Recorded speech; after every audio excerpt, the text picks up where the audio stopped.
Vous êtes certainement nombreux, ou peut-être pas, à avoir entendu parler du dernier classement des grandes puissances économiques africaines effectué par la Banque mondiale. Dans cette chronique, je souhaite le consulter de plus près avec vous afin d'en tirer bien évidemment quelques leçons. Dans le top 10, on retrouve en tête le Nigeria, qui est donc la première puissance économique africaine et occupe l'honorable 26e rang mondial.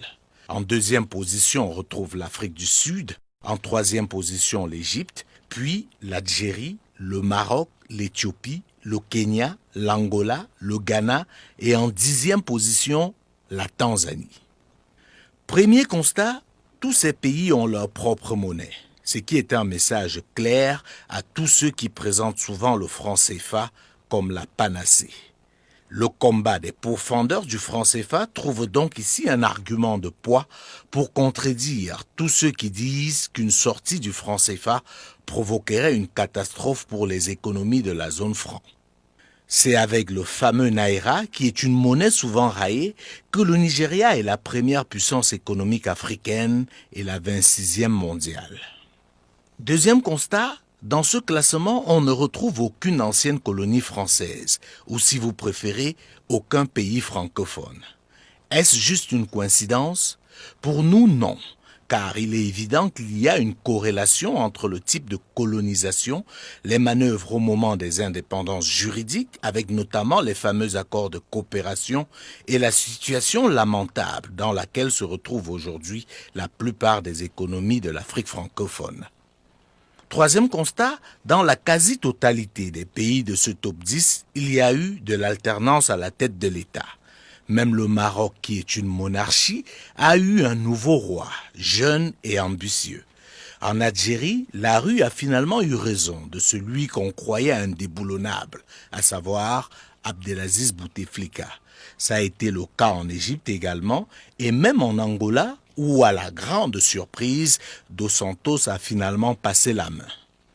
Pas vraiment la peine de s'appesantir sur le Ghana, l'Afrique du Sud, le Nigeria, qui sont des pays dans lesquels l'alternance est désormais une tradition.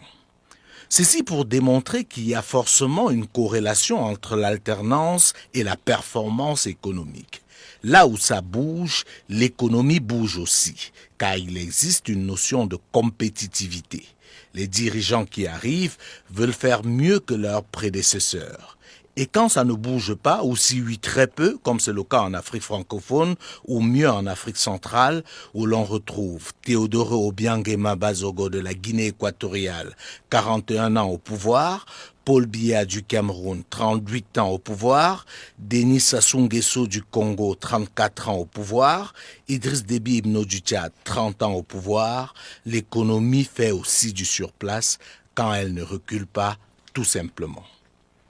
Quatrième constat, dans la quasi-totalité des pays de ce top 10, il y a un secteur privé très fort et soutenu par les pouvoirs publics.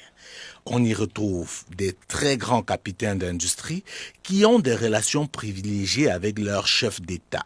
C'est le cas notamment au Nigeria où des personnalités comme Aliko Dangote, Mike Adenunga, Tony Elumelu sont très souvent consultés et soutenus par leurs chefs d'État. C'est également le cas de Charles Ampofo au Ghana, Nassef Souahiri et Mohamed Mansour en Égypte, Niki Oppenheimer en Afrique du Sud. C'est la preuve que pour avoir des économies puissantes, il faut des capitaines d'industrie puissants. Cinquième constat, le secteur productif est de plus en plus performant et diversifié dans ces pays. Au Nigeria, par exemple, on ne recule devant rien. C'est ainsi que ces dernières années, l'industrie automobile a fait un sacré bond dans ce pays, avec notamment des usines d'assemblage.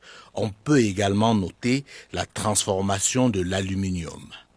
L'Éthiopie est en train de devenir l'usine du monde, comme cela a été le cas de la Chine pendant plusieurs années. Le Ghana a parié sur l'industrialisation, tout comme le Maroc qui en plus a une véritable ambition régionale.